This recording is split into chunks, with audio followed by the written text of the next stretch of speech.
When we talk about ethical decision-making, we're diving into a complex but fascinating world. It's not just about knowing what's right or wrong. It's about navigating the gray areas where those lines blur. One of the key principles is utilitarianism, which suggests that the best decision is the one that maximizes overall happiness.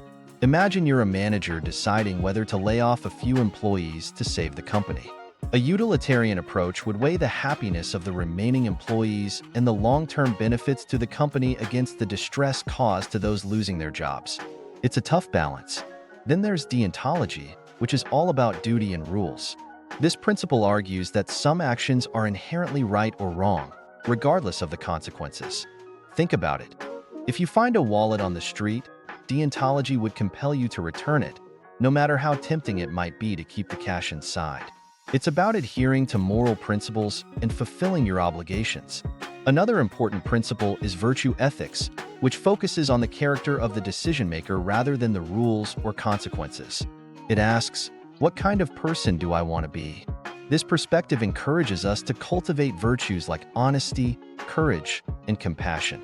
So, if you're faced with a dilemma, you might ask yourself, what would a virtuous person do in this situation?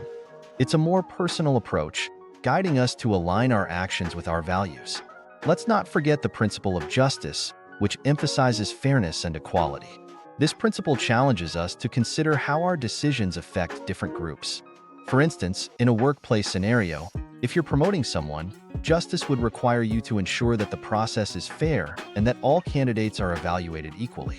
It's about creating an environment where everyone feels valued and treated with respect.